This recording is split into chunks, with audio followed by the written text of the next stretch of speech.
연말이 되면 몇 가지 질문할 때가 있습니다. 기억을 하실 것입니다. 여러분, 어떤 지난 한 해를 보내셨습니까? 성공하셨습니까? 성공적입니까? 아니면 실패하셨습니까? 만약에 성공을 했다면 무엇에 성공했었고 그 성공 때문에 여러분 누리고 있는 것이 무엇입니까? 실패를 했다면 무엇 때문에 또는 어떤 것에 실패를 했고 그 실패 때문에 여러분의 인생은 얼마나 힘들어져 있습니까? 두 번째 질문입니다. 지난 한 해 동안 2018년 얼마나 행복하게 살아오셨습니까? 아니면은 불행하게 살아오셨습니까? 행복했다면 얼마나 행복을 누리면서 나는 항상 행복하다고, 아니면 불행했다면 언제나 나는 불행한 사람으로 마치 저주받은 사람인 것처럼 슬프게 인생을 살아오셨습니까? 여러분, 행복한 사람입니까? 불행한 사람입니까? 세 번째 질문입니다. 여러분, 얼마나 우리 성가대 찬양처럼 감사하며 살아오셨습니까? 점점점 나이가 먹고 또 한 해를 먹고 살아오면서 불평이나 불만이 줄어들고 그래도 감사하며 살아오시고 계십니까? 네 번째 질문입니다. 여러분, 얼마나 사랑하며 용서하며 너그럽게 살아오시고 계십니까? 아니면은 미워하는 사람이나 꼴보기 싫은 사람이 점점 더 많아지고 있습니까? 그래서 마음에 힘이 듭니까? 집을 가더라도 교회를 오더라도 보기 싫은 사람이 점점 많아지고 있습니까? 다섯 번째 질문입니다.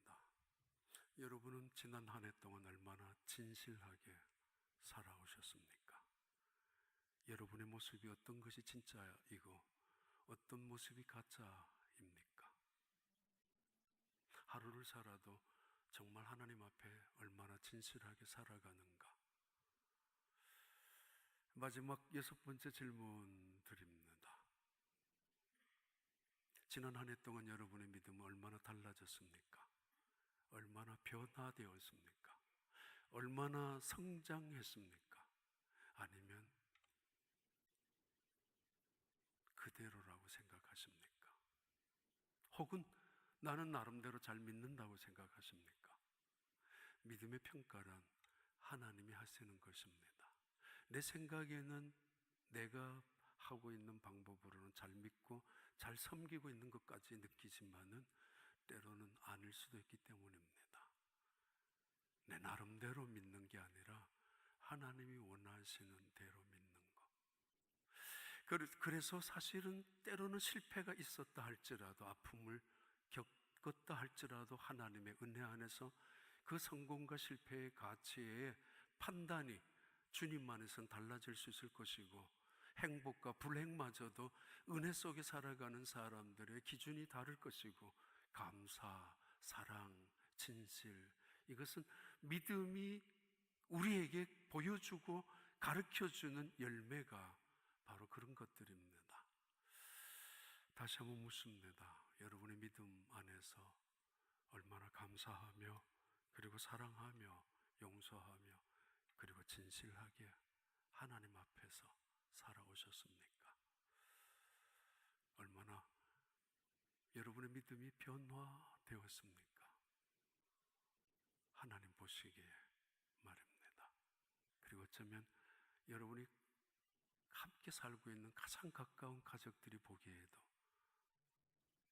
우리 아이가 달라졌다고, 우리 부모님이 달라졌다고 예배를 드리고 믿음 생활하는 것이, 내 남편이 변했다고, 내 아내가 달라졌다고, 변했다고, 아마 어쩌면 그것이 가장 큰 축복일 것입니다.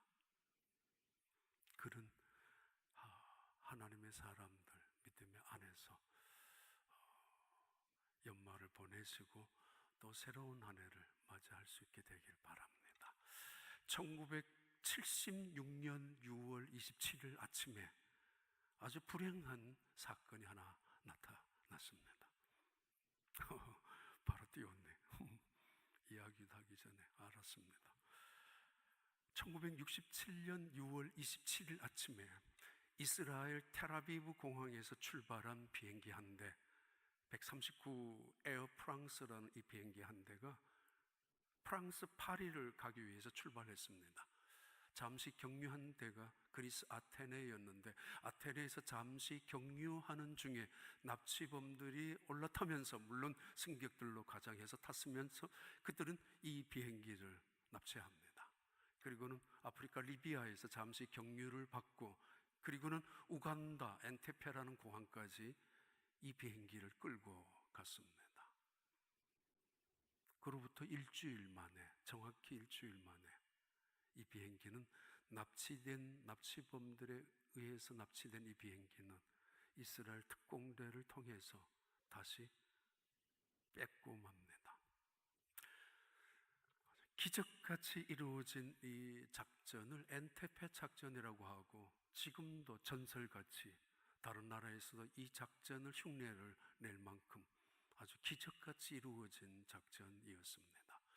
248명의 승객이 타고 있었고 12명의 승무원이 함께 타고 있었던 그 비행기, 우간다 엔테페라는 공항에 왔을 때에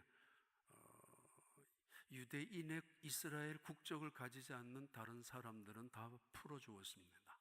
그래서 이스라엘의 국적을 갖고 있는 106명만 인질로 잡아놓고 있었던 일주일, 긴박하게 돌아가고 있었던 상황인데, 이 납치범들은 각국에 체포되어져 있는 자기 동료들 50명의 석방을 요구하면서 그 인질들을 죽이려고 위협하고 있었고, 이스라엘은 시간을 벌기 위해서 일주일간 여유를 달라고 했습니다. 그러면서 그들은 원칙적으로 납치범들과는 타협이 있을 수 없다는 원칙을 가지고 작전을 수행해 나갔습니다. 자기 나라에서 일주일 동안에 100명의 군대 특수요원들을 이미 차출했었고, 그리고는 엔테페 공항 모형을 만들어 놓고 훈련했었고, 그리고 바다에 가장 저공, 바다 위에서 20m 아래까지 내려갈 만큼 훈련을 계속 했었습니다. 그리고는 1967년 7월 4일 밤 11시, 최악의 조건입니다. 이스라엘 공항에서 우간다 엔테페까지 가는 거리가 4,000km였으니까 2,500마일 정도 됩니다. 여기에서 보스턴 훨씬 더 넘는 거리를, 그것도 남의 나라의 많은 여러 나라의 국경을 넘어가야 되기 때문에 레이더에 걸릴 가능성이 충분히 있습니다. 그 레이더에 안 걸리기 위해서 가장 낮게, 그러면서도 순식간에 지나가야 하고, 국경을 통과할 때 위험스러운 일들도 많이 있었겠지만은, 근데 그들은 그 작전을 완벽하게 수행을 했습니다. 엔테페 공항에 그들이 도착하면서 100명이 27명만 특수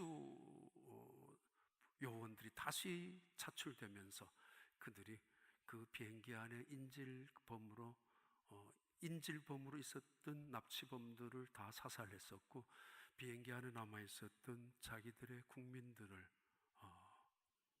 구출하는 데 성공했습니다. 일주일 만에 전격적으로 이루어진 사건이고, 온 세계는 깜짝 놀랐습니다. 어떻게 이럴 수 있을까? 이렇게 완벽하게. 이스라엘 국민들이 가지고 있는 특수성만은 아닙니다. 나쁜 일이 이루어지는 것도 어쩌다가 이루어지는 게 아니라 수없이 많은 여러 가지의 많은 요인들이 합쳐져서 이루어지는 것처럼, 폭발되는 것처럼, 이런 하나의 임무가 성공, 아주 완벽하게 이루어질 수 있는 것도 그들만의 몫은 아닙니다. 여러 가지의 많은 요인들이 이루어졌습니다.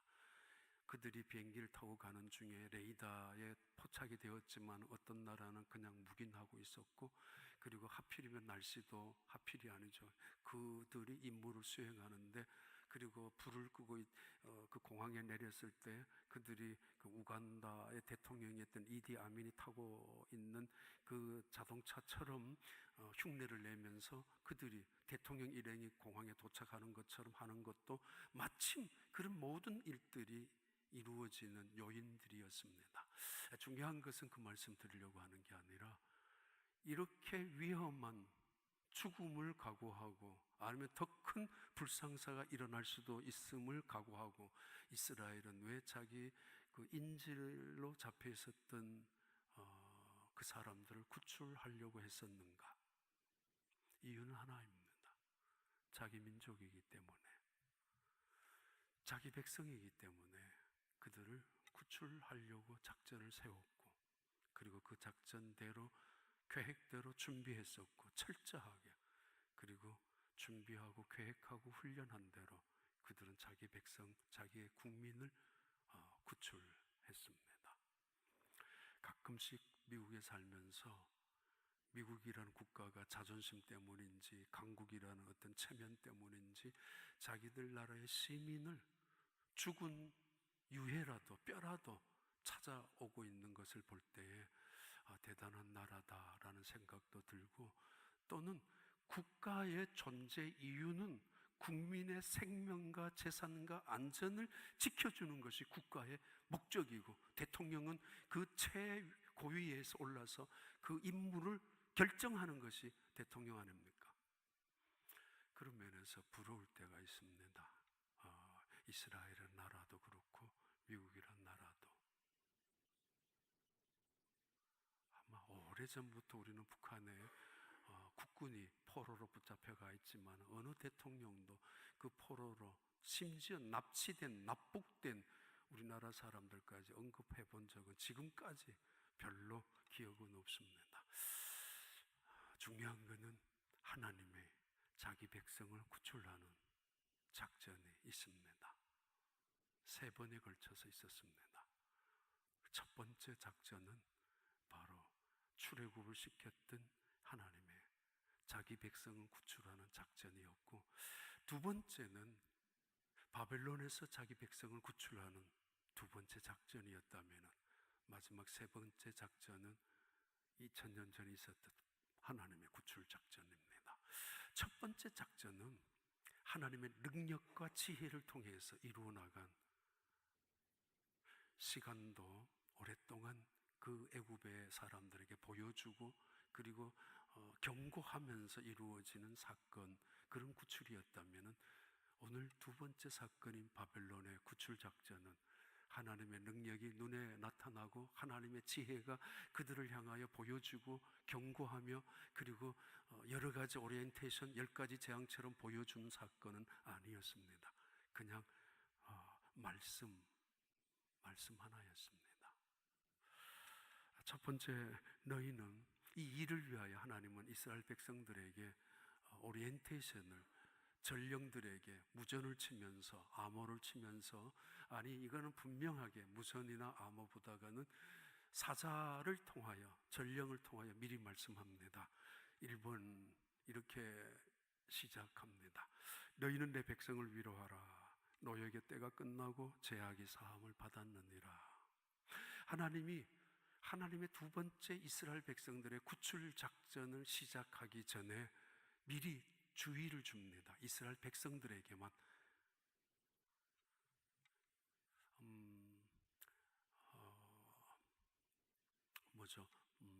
엔테페 작전에 이 특수요원들이 27명이 비행기에 들어가서 구출할 때에 106명 중에서 4명이 유대인들이 죽었습니다. 죽은 이유는 이 군인, 그 유명한 요나단 네탄야후라는 사람, 군인 특공대 중에서 이 사람 한 사람만 죽었습니다. 쫄병은 다 살았고 대장인 중령이었는데 제일 앞장을 섰기 때문에 이 사람만 죽고 나머지는 군인들 100명 전부 다는 살았고, 이 사람, 나중에 이 사람 동생이 야후라는 수상이 되지 않습니까? 이 집안이 그런 집안입니다. 하여튼 네탄야후가 들어가자마자 유대인 말로 엎드려라는 말을 했습니다. 왜냐하면 히브리 말로, 유대인 말로 하면은 알아듣는 유대인들은 다 엎드릴 줄 알았기 때문에 그 말을 못 알아듣는 서 있는 인질범들, 납치범들만 죽일 거라고 생각을 해서 서 있는 사람들만 죽이려고 했는데, 얼떨떨결에 제대로 듣지 못한 사람들, 혹은 이 말을 한 사람이 분명히 유대인인데 한 번쯤 확인하려고, 무슨 말이야 이거, 그냥 말 그대로 순종하고 엎드려라고 했으면 그 말 그대로 믿고 엎드렸으면 안 죽었을 텐데, 그냥 서 있었던 사람 유대인 4명이 죽고 말았습니다. 작전이란 암호가 대단히 중요하죠. 작전을 완벽하게 성공하기 위하여. 그런데 이건 이 인질을 당하고 있는 자기 민족들에게 어떻게 암호를 보낼 수는 없으니까 순식간에 들어가서 순식간에 105초 만에 이루어진 일입니다. 105초 만에. 그러니까 어쩔 수 없이 자기들의 말로 했는데 몇 명은 죽었단 말이에요. 억울했을 것입니다. 우스운 이야기 많이 있지 않습니까? 경상도 소대장이 자기 부대원들하고 같이 전쟁터에 나갔다가 수구려 그랬는데 아무도 안 수구리니까, 경상도 사람만 수구렸으니까 내가 말을 잘못했구나. 그래서 다른 도의 다른 사람들은 죽었던가 봐요. 그런데 두 번째 또 그랬어요. 이번에는 아까 멘치로 경상도 소대장이 수구려 그랬다가 이번에는 다 아는 건가? 아까 멘치로 해가지고 나머지 살아있던 사람들까지 다 죽었습니다.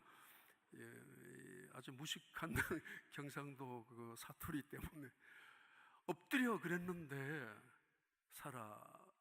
죽은 사람들, 내 백성을 위로하라. 하나님의 구출 작전이 시작되는 이 말은 이사야서 40장에서 66장까지 시작되는 첫 문장이고 첫 하나님의 말씀입니다.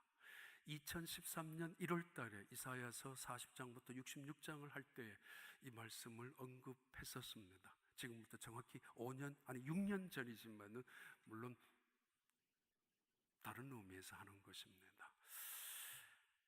이 복음, 구약 성경 안에서는 복음이라고 여겨지는 이사야서 40장, 이 복음의 웅장하고 장엄한 하나님의 말씀의 선포의 시작이고, 마치 아주 아름다운 오라토리오의 또는 오페라 가곡의 서곡처럼 시작되어지는 이 말씀의 시작입니다. 전령을 통해서 너무 빨리 가라. 내 민족에게 가가지고 먼저 이렇게 말을 해야 돼. 위로하라고, 그들을 위로하라고, 안심하라고. 이제 얼마 남지 않으면 이제 포로로 끌려와서 비참하게 살아가던 그들의 그 인생이, 그들의 고통 속에 살아가고 있는 실패 같은 인생 속에 하나님이 먼저 전령을 통해서, 사자를 통하여 지쳐있는, 포기하고 있는, 절망 속에 빠져있는 그들을 향하여 말씀하는 말씀의 시작입니다. Comfort, 위로하라. Comfort my people, 내 백성을 위로하라. 자기 민족을, 자기 백성을 구원하는 것, 국가의 책임입니다. 하나님이 이렇게 말씀을 시작합니다. 내 백성을 내가 구하겠다고. 내 백성을 더 이상 무관심하게, 더 이상 저렇게 고통 속에 방치해서는 안 된다라는 하나님의 책임, 하나님의 자존심, 하나님의 언약 때문에 그는 자기의 백성을 구출하기 위하여 70년의 시간을 보면서 70년의 훈련 기간, 징계를 보냈던 하나님께서는 이제 그들에게 말씀하십니다. 내 백성을 방치하지 않겠다고. 출애굽기 3장 9절과 10절입니다. 이제 가라. 이스라엘 자손의 부르짖음이 내게 달하고 애굽 사람이 그들을 괴롭히는 학대도 내가 보았으니, 그리고 이제 내가 너를 바로에게 보내어 너에게 내 백성 이스라엘 자손을, 내 백성, 로암이라고 했습니다. 너는 내 백성이 아니라고 했지, 이때까지는. 왜냐하면 그들이 죄를 저질렀기 때문에. 그래서 하나님은 그 죄를 저지른 이스라엘 백성들을 징계할 수밖에 없었고 심판할 수밖에 없었습니다. 원래는 하나님은 심판의 대상은 우상을 믿는 백성이 심판의 대상입니다. 근데 왜 하나님은 이스라엘 백성을 심판하셔야 하는가? 애매했죠. 이건 뭐 언약을 지키는 것 같다가도 안 지키고, 이건 우상을 믿는 것 같다가 우상을 안 믿고, 아니 애매하게. 그러다 결국은 그 이스라엘 백성들을, 절대로 우상을 믿는 언약을 지키는 하나님의 백성은 하나님은 특별한 의미 없이는 징계하거나 심판하거나 하지 않습니다. 그런데 이스라엘 백성들이 우상 앞에 쫓아가고 애매한 짓을 많이 했지 않습니까? 그래서 결국 하나님께서 약속하신 대로 너희들은 훈련을 받아야 돼, 바벨론을 집어넣었습니다. 그런데 끝날 때쯤 하나님은 그들을 내 백성이라고 말합니다. 암미, 너희는 내 백성이라고. 이 말씀만큼 우리에게 위로가 되고, 이 말씀만큼 우리에게 희망이 되는 말씀이 어디 있습니까? 넌 나가 죽으라고, 넌 내 자식 아니라고. 가끔씩 얼마나 애가 타고, 얼마나 분노하고, 얼마나 가슴이 아팠으면 넌 내 자식 아니라고, 호적에도 파버리겠다고 하는 부모님의, 때로는 그런 말은 차마 못하지만 그러고 싶을 정도로 저놈이 내 자식인가? 라고 싶은 가슴 아플 때도 있을 것입니다. 하나님이 말씀을 시작하십니다. 너는 내 백성이라고. 그들에게 위로를 시작하는데, 그들에게 분명히 선언하는데, 예루살렘에게 가서 하라고. 이스라엘 민족이 두 기둥으로 삼고 있는 다윗의 궁전이 있었던 예루살렘, 하나님의 성전이 있는 예루살렘, 그 예루살렘을 향하여 가서 외치라고 분명하게, 아주 분명하게 외치라고 말합니다. 무엇을 외치는가 하면은 노역의 때가, 전쟁의 때가, 아픔의 때가, 고통의 때가, 내가 너희들에게 죗값으로 형벌을 주었는데 그 때가 끝났다고. 넌 내 백성이야, 내 자식이야. 그리고 너희들의 죗값은 다 치루었다고. 배나 더 치루었다고. 어떻게 보면은 아직도 매가 부족해서, 아직도 덜 맞아서, 아직도 뭐가 잘못되어서 정신을 못 차리고 있는 그 자식을 볼 수도 있을 텐데, 하나님은 너무 가슴이 아파서 이렇게 말합니다. 저들은 배나 죗값보다가는 배나 더 형벌을 받았다고. 그렇지 않습니다. 배나 덜 받았습니다. 하나님의 마음으로는. 그런데도 하나님은 그렇게 말씀하십니다. 자식을 꾸지라고, 또는 자식을 매를 들고, 그날 밤에 부모님의 마음은 아프죠. 그 자식이 침상 위에서 훌쩍거리거나, 또는 어깨 들먹거리면서 울고 있을 때는 문에서 듣고 있다가, 내가 너무 많이 때렸나? 내가 잘못했구나. 아니면은 흐느끼는 그 자식 옆에 가가지고 안아주기도 하죠. 미안하다고, 그리고 고맙다라는 마음도 가지고, 중요한 건 난 너 사랑하니까 매를 댄 거야, 넌 내 자식이니까. 하나님이 마치 그런 마음으로 이스라엘 민족에게 지금 말씀하라고 하십니다. 너희는 가서 빨리 민족에게 위로하는데, 너희들의 노역의 때가 끝이 났고, 너희들의 죗값은 너희들은 배나 더 받았다고. 이제는 괜찮아. 연말이 되면은 우리 장로님들은 늘 알지만 우리 교인들을 많이 이렇게 살펴봅니다. 어느 가정이 가장 힘들고 어려운가. 사람으로서는 견디기 어려운 아픔을 겪는 사람들도 있습니다. 우리 교인들 중에는. 어떻게 저렇게 큰 아픔을 가지고 어떻게 견딜 수 있을까? 마치 욥이 당하는 고통처럼.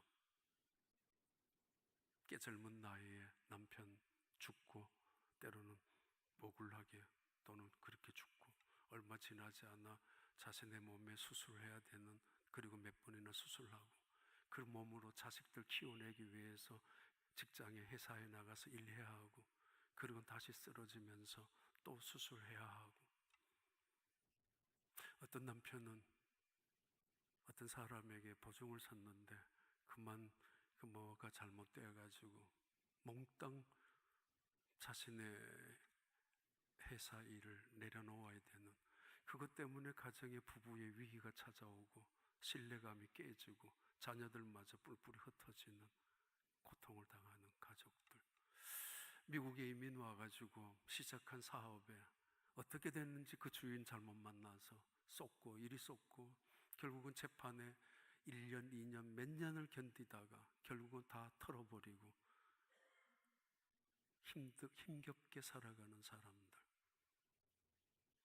자식을 위해서 미국에 왔지만은 그래도 잘 크는 줄 알았는데, 정말 괜찮은 줄 알았는데, 내 자식만큼은 그런 일이 없을 줄 알았는데, 어느 날 그 자식에게 끔찍한 일을 당하는 것을 보면서 이건 견딜 수 없습니다. 어떻게 이런 일이 내 가정에, 아니 내 자식에게. 그런 아픔을 당하고 살아가는 사람들도 많이 있습니다. 하나님의 말씀입니다. 너희는 내 백성을 위로하라고. 노역의 때가 끝이 났고 그들의 죄의 값도 배나 더 받았다고. 그리고는 더 나아가서 두 번째 이렇게 말씀합니다. 이사야 40장 1절 2절 한번 읽고 지나갑니다. 1절과 2절. 너희의 하나님이 이르시되 너희는 위로하라, 내 백성을 위로하라. 2절. 너희는 예루살렘의 마음에 닿도록 말하며, 그냥 아무렇게나 마치 연하처럼 떠들지 말고 정말 마음을 다하여, all your heart, 너의 마음을 다하여, 아니면 speak tenderly, 사랑을 다하여, 진실한 마음을 다하여 투 제루살렘에게 말하라고. 그 노역의 때가 끝났고 죄악이 사함을 받았느니라. 그의 모든 죄로 말미암아 여호와의 손에서 벌을 배나 받았느니라 할지니라 하시니라. 이제 포로에서 해방될 것이라고 새로운 약속을 시작하시고 계시는 하나님의 예언입니다. 이사야서 40장 3절과 4절 말씀입니다. 3절부터 4절까지. 외치는 자의 소리여 이르되 너희는 광야에서 여호와의 길을 예비하라, 사막에서 우리 하나님의 대로를 평탄하게 하라. 어떤 구출 작전이 시작되기 위해서는 길을, 통로가 이미 자기들이 가야 되는 가장 최고의 길도 중요하지만은 그들의 인지를 순식간에 데리고 나와야 되는 길도 매우 중요합니다. 그러기 위해서 하나님이 우리에게 말씀하시는, 하나님의 새로운 일을 시작하실 때 우리에게 요청하시는 말씀입니다. 첫째는 마음을 단단히 가져, 이렇게 하셨다가, 두 번째는 골짜기마다 도둑어지며 산마다 언덕마다 낮아지며 고르지 아니한 곳이 평탄하게 되며 험한 곳이 평지가 될 것이요, 너희들의 마음을 열으라고. 너희들의 마음의 대로를 하나님을 향하여 열어놓으라고. 마음을 닫지 말고, 옹졸하게 마음을 좁히지 말고, 괜히 혐한 교만을 가지고 높은 산처럼 의지되지도 말고, 아니 스스로가 자기를 비하하는 낮은 골짜기처럼 살아갈 이유도 없고, 때로는 욕심과 교만으로, 때로는 근심과 걱정으로 마음을, 굽은 마음으로 살지 말고 곧게 하라, 마음을. 그러면서 이사야서 5절 봐요. 40장 5절. 여호와의 영광이 나타나고 모든 육체가 그것을 함께 보리라. 이는 여호와의 입이 말씀하셨느니라.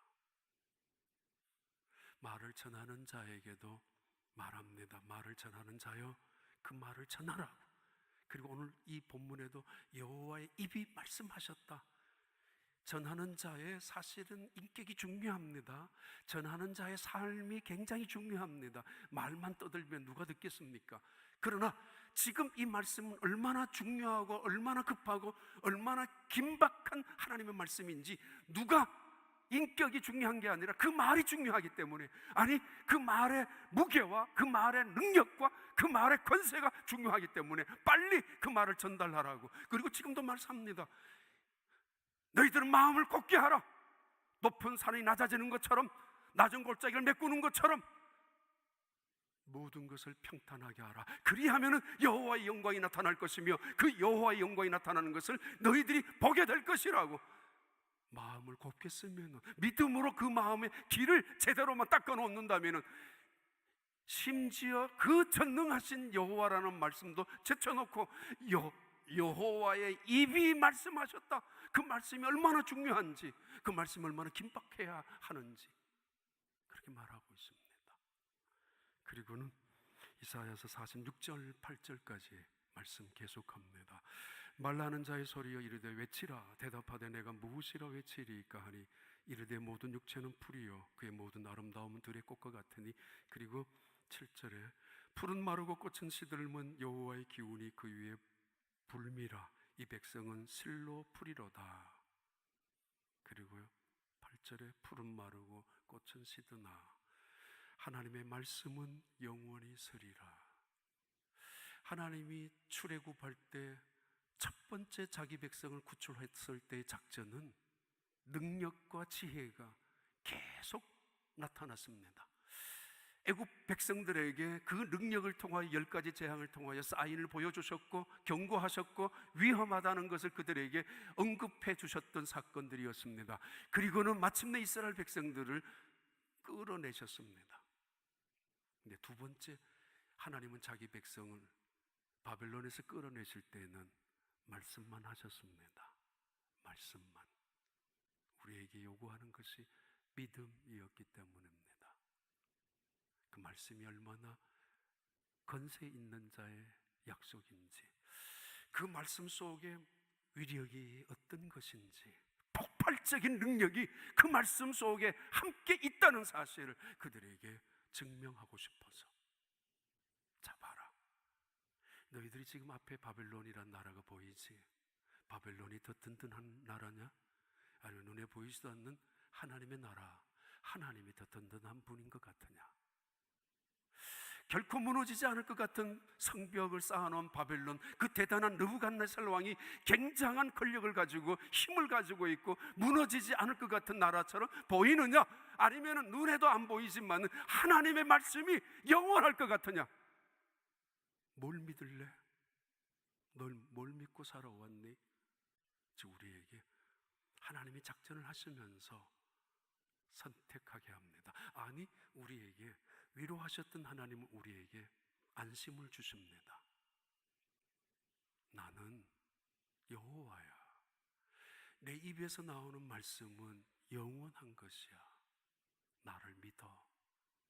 아직 능력이 나타나지 아니하고 아직 손에 잡히는 대단한 것들이 드러나지 않았지만은 하나님 말씀하십니다. 나를 믿으라. 이 땅에 살아가면서 우리는 더더구나 이민자로 살아가면서 힘들 때가 있습니다. 외로울 때도 있습니다. 고통스러울 때도 있습니다. 한국의 자살률이 전 세계 2003년부터 작년 2017년까지 1등이었습니다. 하루에 36명에서 38명이 자살하고 40분마다 한 사람이 자살하는 나라가 한국입니다. 자살하는 아이들의 연령도 중학생, 심지어 국민학생까지.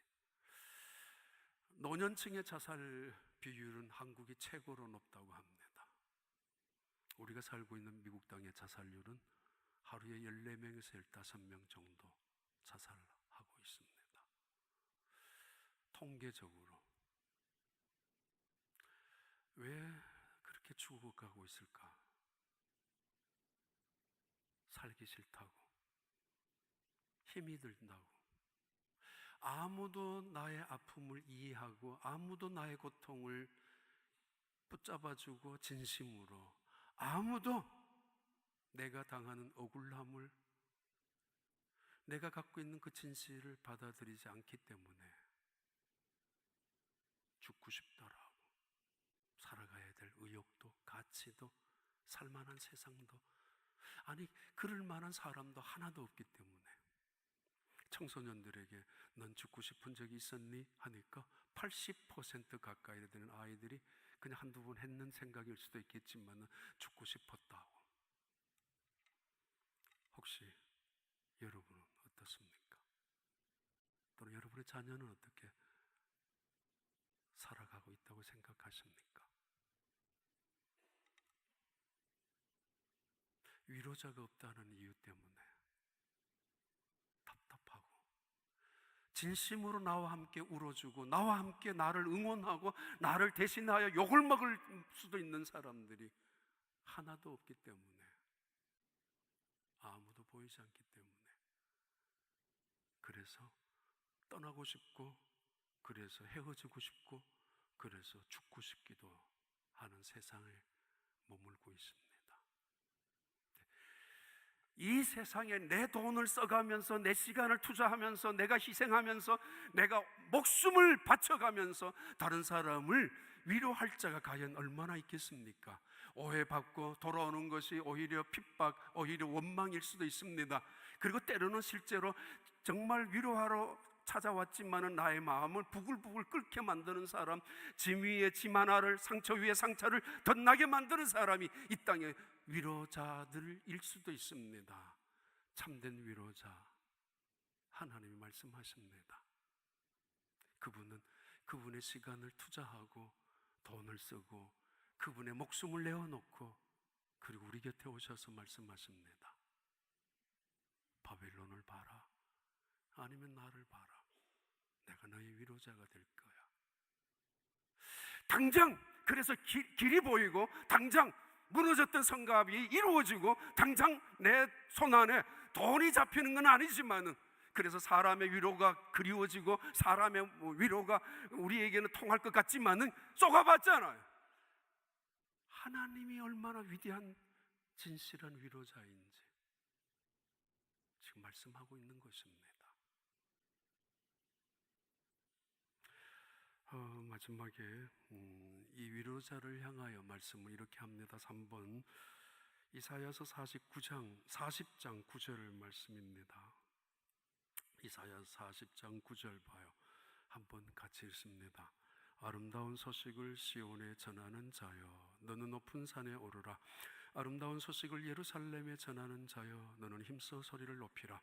두려워하지 말고 소리를 높여 유다의 성읍들에게 이르기를 너희의 하나님을 보라 하라. 10절에 보라, 주 여호와께서 장차 강한 자로 임할 것이요 친히 그의 팔로 다스릴 것이라. 보라, 상급이 그에게 있고 보응이 그의 앞에 있으며, 그리고 11절 그는 목자같이 양떼를 먹이시며 어린 양을 그 팔로 모아 품에 안으시며 젖먹이는 암컷들을 온순히 인도하시리로다.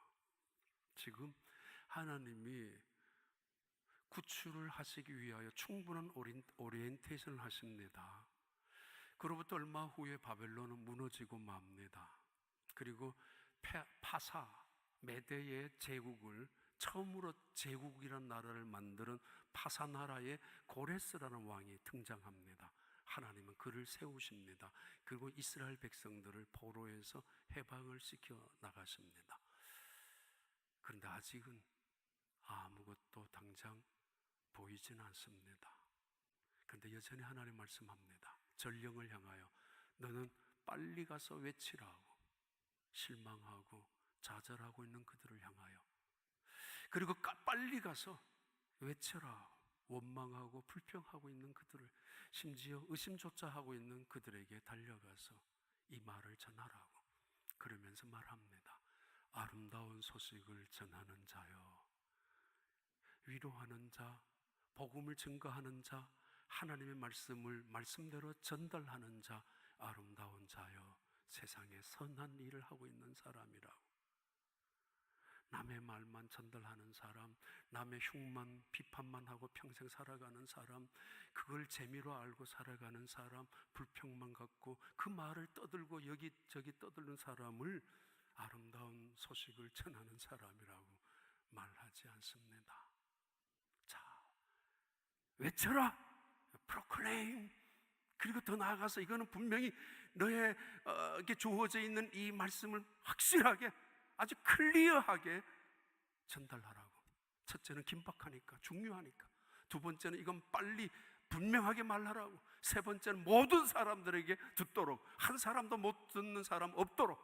예루살렘 산 위에 올라가서 말하고, 예루살렘 성전 앞에 가서도 말하고, 골목 다니면서 다 말하라고, 나 못 들었다고 말하지 못하도록 다 그들에게, 여전히 이 세상은 살만한 가치가 없다라고 말하고, 죽고 싶어 하는 사람들에게 희망이 없다라고, 이 예루살렘은 폐허가 되었습니다. 항무지가 되었습니다. 마치 하나님이 없는 골짜기처럼 하나님 있는 백성들이 이제는 끝이다라고 지나다니는 수많은 이방인 민족들이 조롱하고 입을 삐죽거리고 있는 그 예루살렘 성을 향하여 하나님을 외치라고 말하고 있습니다.